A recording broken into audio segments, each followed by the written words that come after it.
l'avons déjà signalé au niveau de l'introduction générale, le chapitre 1 portera sur les fonctions économiques. Le but ultime d'une économie est la satisfaction des besoins individuels et collectifs.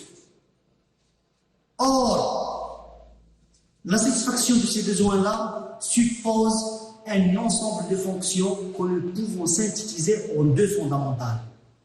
La fonction de consommation et la fonction d'investissement. Commençons d'abord par la fonction de consommation. Nous allons voir au niveau de cette section-là 3 grands points. D'abord, on doit définir le concept de consommation.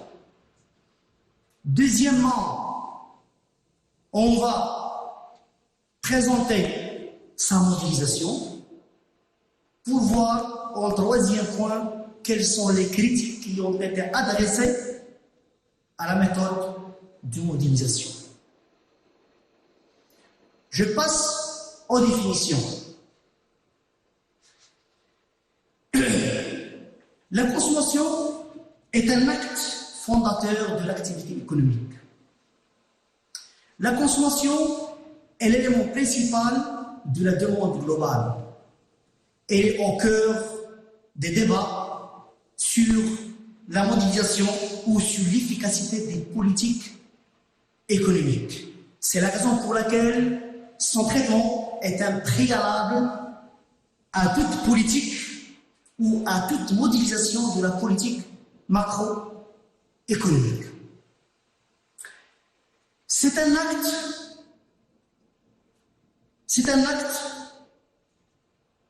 de destruction d'un bien ou d'un service pour satisfaire les besoins individuels et collectifs. Cette consommation peut être intermédiaire ou finale. Commençons d'abord par la consommation intermédiaire. La consommation intermédiaire, il se rapporte à un bien ou un service qui n'a pas encore achevé son itinéraire dans le processus productif et qui est appelé à être transformé en un autre bien, et donc il s'agit d'une destruction créatrice. Par contre, la consommation finale est un acte simple de destruction destiné à satisfaire un besoin humain.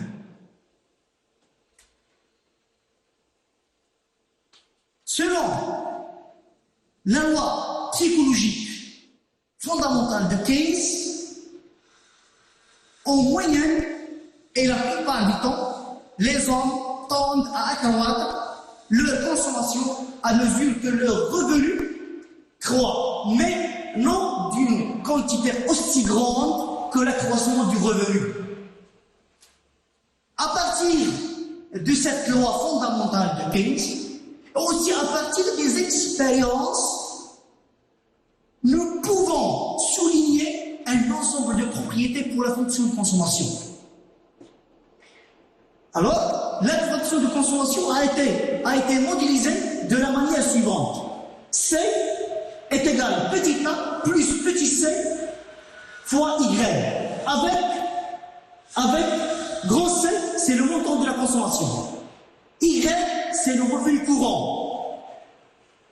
Petit a, c'est la consommation incompressible ou autonome. Par contre, petit c,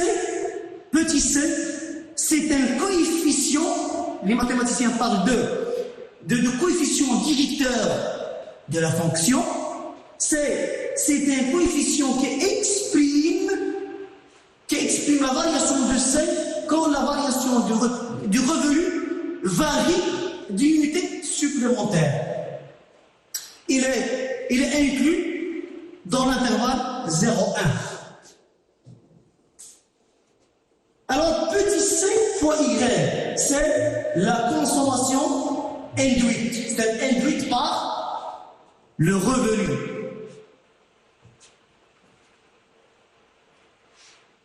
Si on veut bien expliquer ça, nous pouvons revenir sur le graphique à 45. Graphique à 45, il présente certaines particularités. Primo,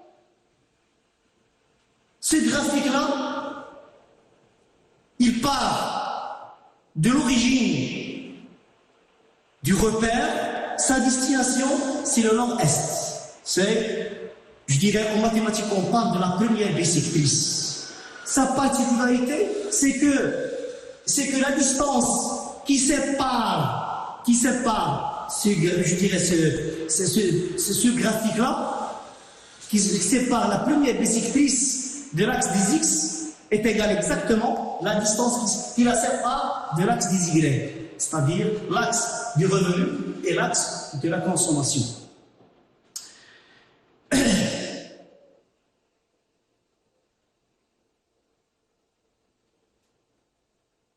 De là,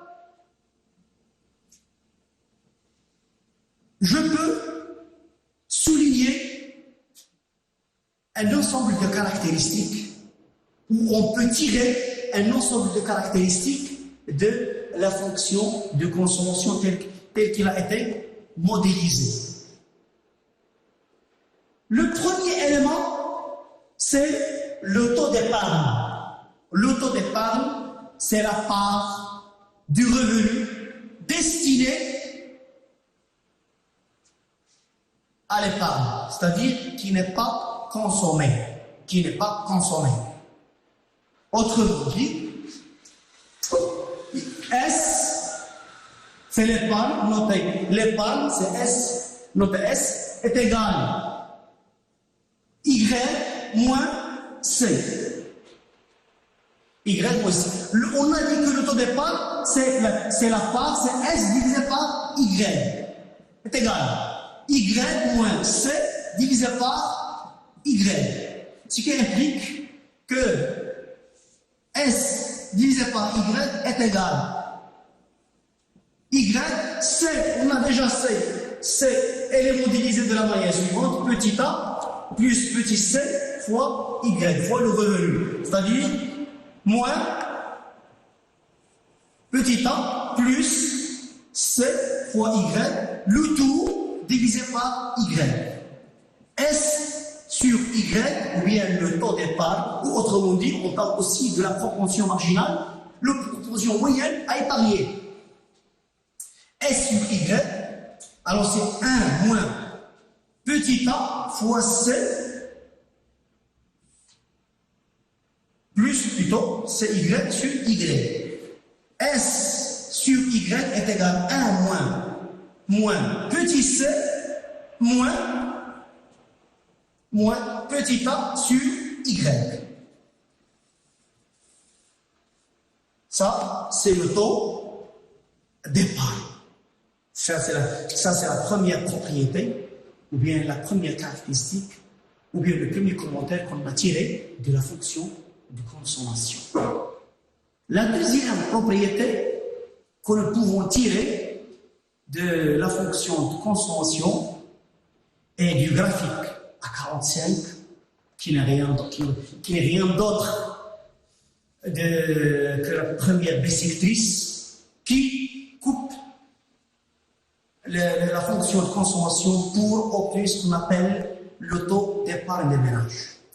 Alors, la proportion moyenne à consommer, c'est la part du revenu dédié à la consommation.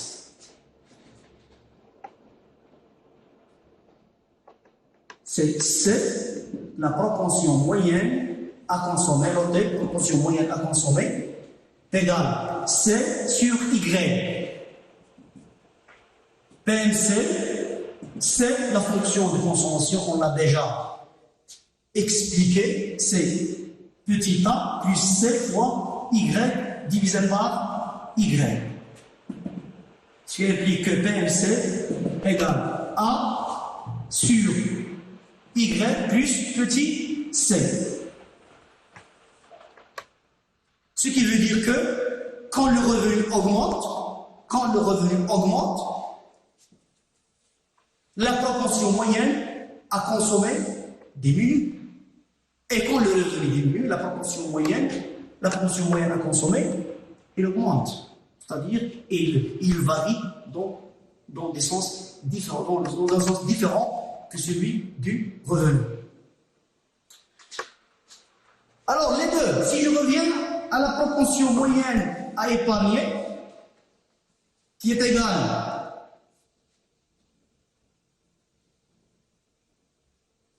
S sur Y plus, on l'a déjà expliqué, S plus sur Y plus S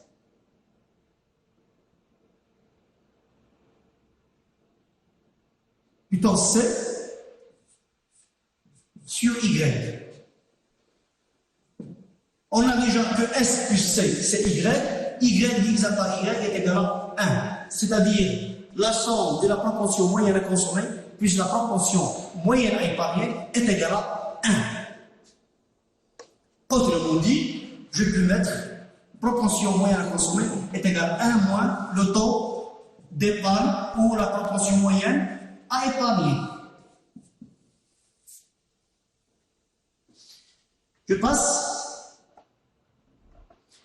La troisième propriété tirée de la fonction de consommation et du graphique, c'est la proportion marginale à consommer. On se demande si le revenu augmente d'unité monétaire supplémentaire, de combien variera la consommation. De combien variera la consommation. C'est-à-dire, autrement dit, la proportion marginale à consommer exprime la variation de la consommation quand le revenu varie d'unité monétaire supplémentaire. Pour bien expliquer ça, on peut prendre deux situations. Situation 1,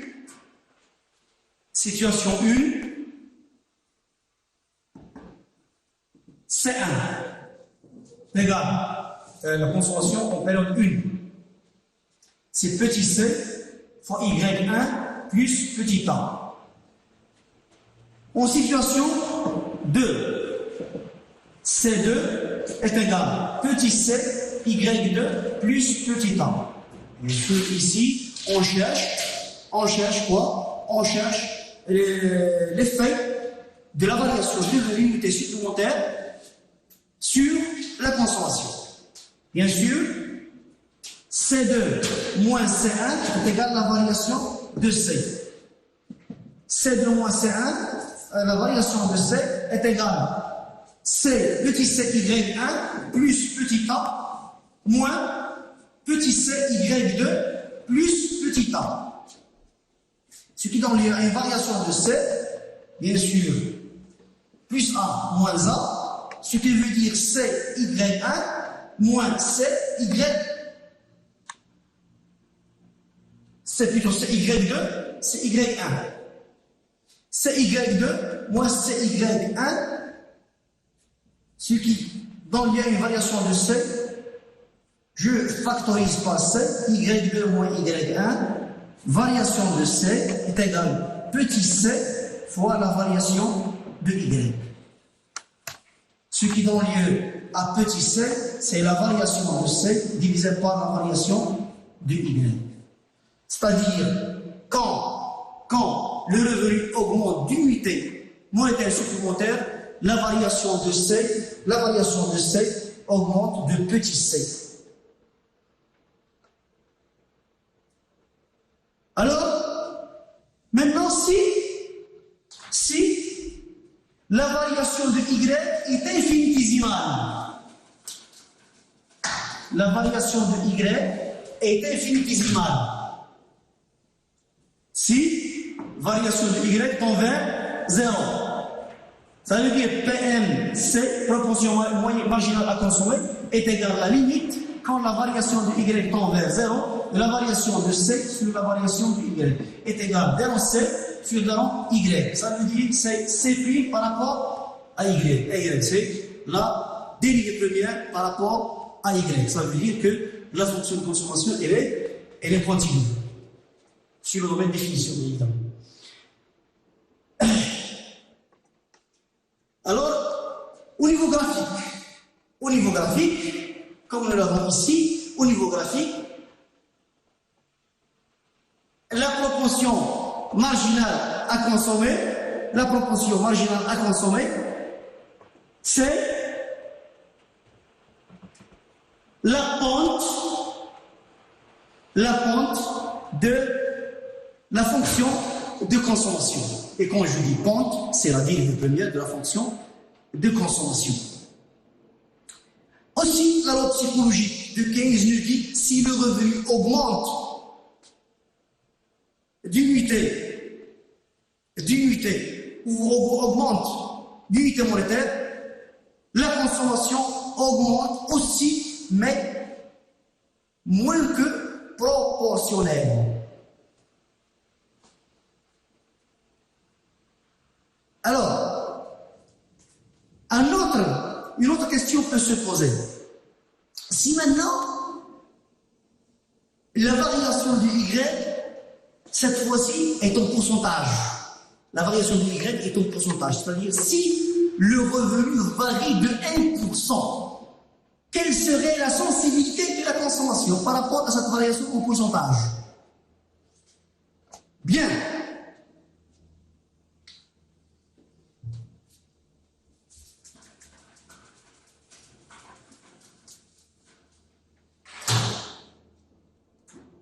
Alors, si la variation de Y, le pourcentage sur la variation de Y sur Y, est égale à 1%, quelle serait la variation de C sur C? Ça veut dire en termes aussi de pourcentage. Dans ce cas-là, je dirais, du concept d'élasticité. C'est-à-dire élasticité de la consommation par rapport au revenu est égale variation de C sur C, le tout sur variation de Y sur Y.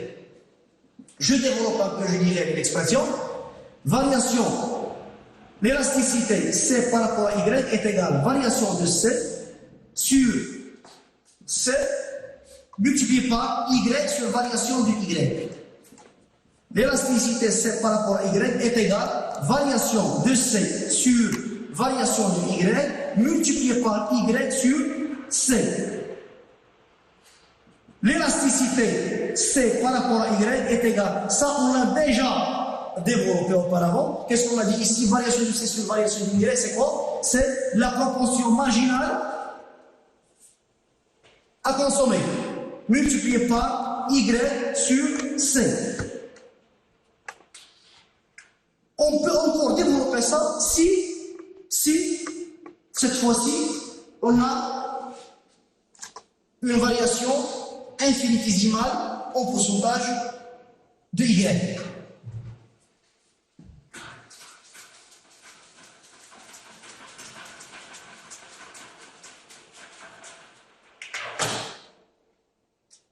On peut dire que c'est la proportion, plutôt l'efficacité, l'élasticité C par rapport à Y est égale variation de C sur variation de Y multiplié par Y sur C. Ça, c'est la dérivée première, C par rapport à Y, c'est C' par rapport à Y multiplié par Y sur C. Voilà. Et pour expliquer les différentes propriétés que nous avons développées, nous allons voir un exemple chiffré. Pour la première ligne, on a les situations de revenus. Pour la deuxième ligne, on a le montant de la consommation. Ce sont des données. Mais après, on doit calculer la proportion moyenne à consommer. La proportion moyenne à consommer, c'est C sur Y. C sur Y de chaque situation. 4 sur 0, c'est l'infini. 12 sur 10, c'est 1,2. 20 sur 20 est égal à 1. 28 sur 30, c'est 0,13, etc. Je passe à la deuxième propriété, c'est la proportion marginale à consommer. On a dit que c'est la variation de C divisée par la variation de Y.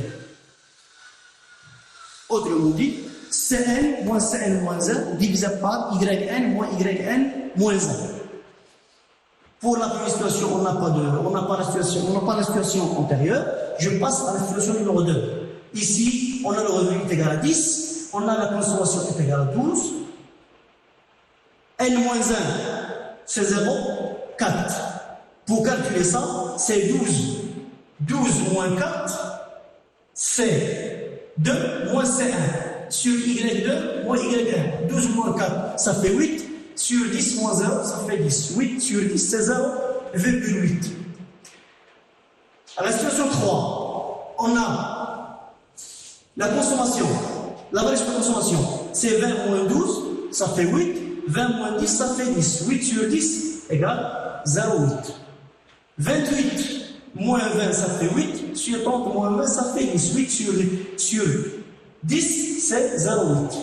On a une proportion marginale à consommer qui est de 0,8. Je passe à l'épargne. L'épargne, c'est quoi? C'est la part du revenu qui n'est pas consommée. Mais c'est la partie du revenu qui n'est pas consommée.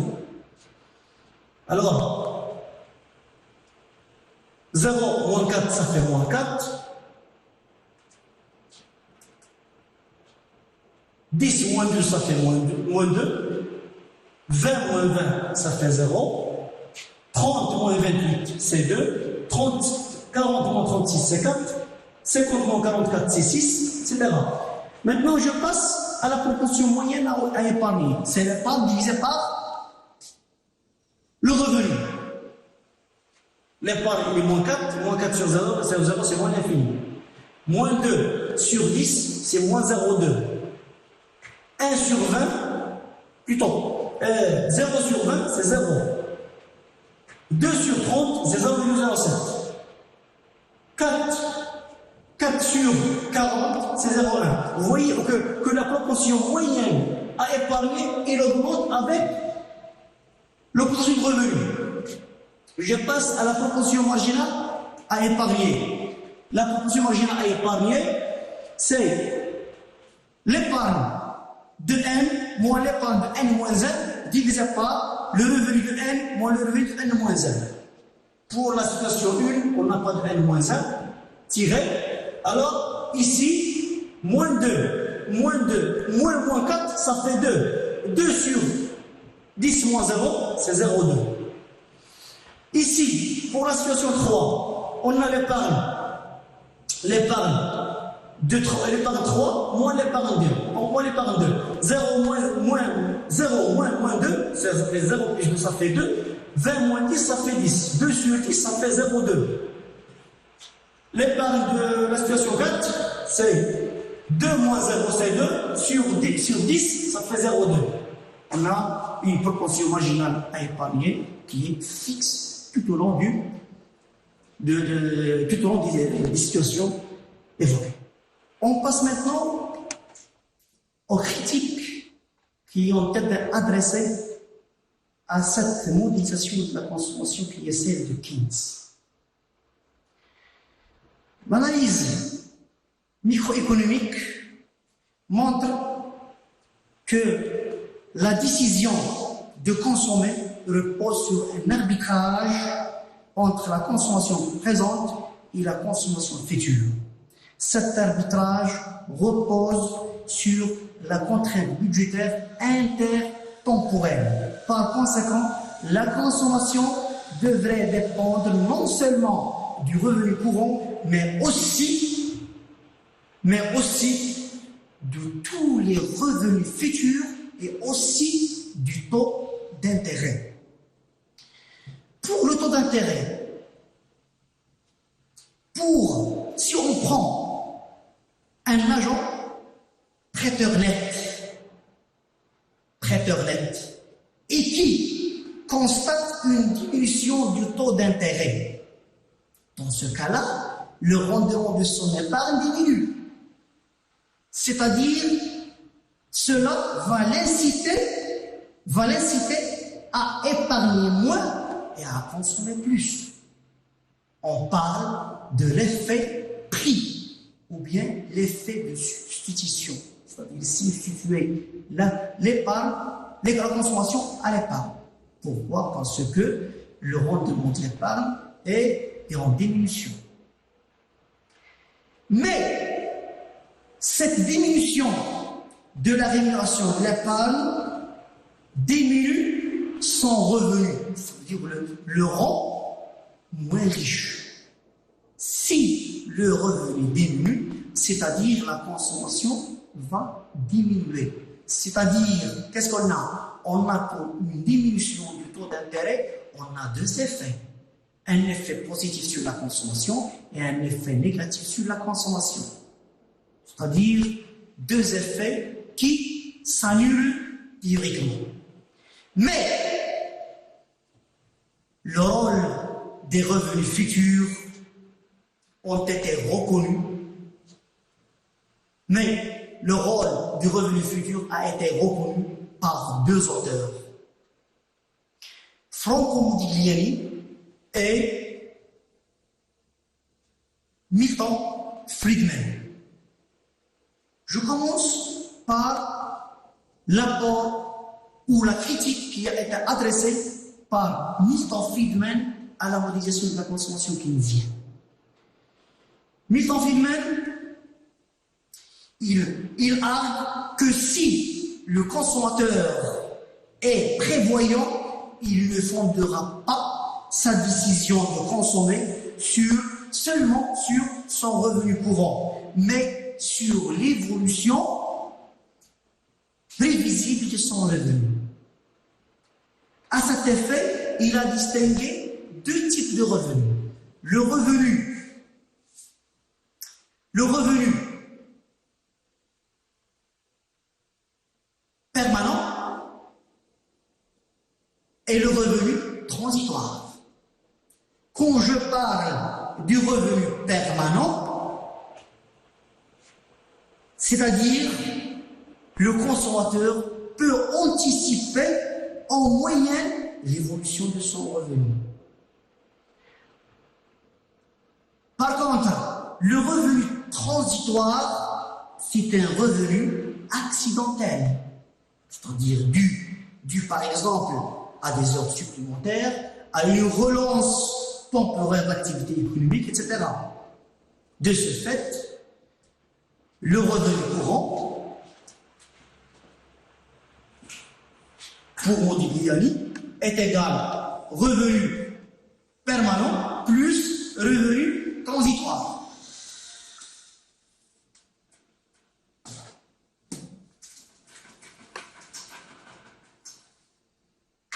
Revenu courant est égal, pour Milton Friedman, est égal le revenu permanent plus le revenu transitoire. Comme le revenu transitoire, c'est un revenu accidentel, c'est-à-dire il peut être un revenu positif comme il peut être entre côtes négatif. C'est-à-dire quoi? C'est le revenu courant devient inférieur au revenu permanent. Donc c'est la raison pour laquelle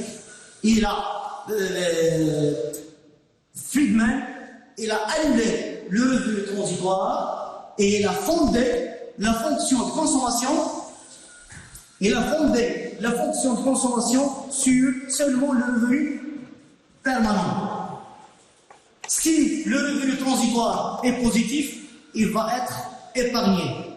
Si le revenu transitoire est négatif, dans ce cas-là, pour rendre, je dirais, le revenu permanent au niveau du revenu courant, qu'est-ce qu'on va faire? Il doit puiser dans l'épargne. Et la fonction de consommation sera présentée de la manière suivante.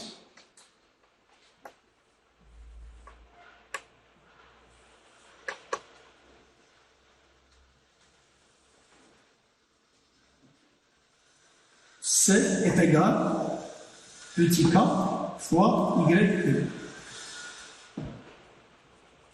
Voilà. Ici, YP, ici, la fonction, ici, la consommation.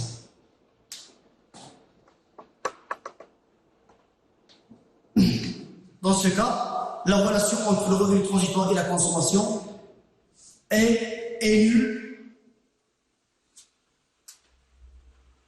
On passe à la deuxième critique, c'est celle de Franco Modigliani.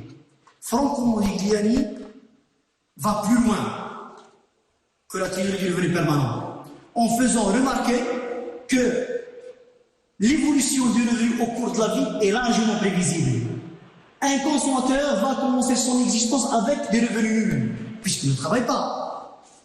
Puis verra ses revenus augmenter avec l'âge et l'expérience. À sa retraite, ses revenus, bien son revenu deviendra nul et il devra puiser dans son épargne pour consommer, pour garder son niveau de consommation.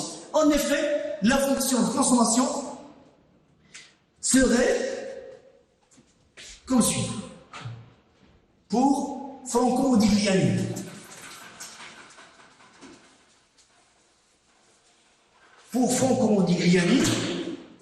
la fonction de consommation est égale petit a fois W sur P plus petit b fois Y. Avec petit a et petit b sont deux proportions moyennes à consommer. L'une, elle est relative à la richesse réelle.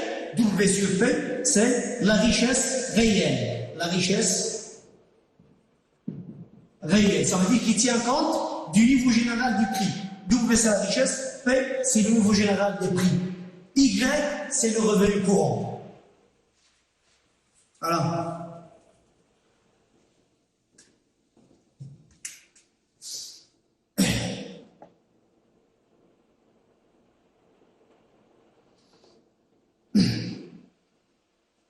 À travers la richesse, on peut stabiliser le ralentissement de la consommation, ce qu'on appelle effet Picot.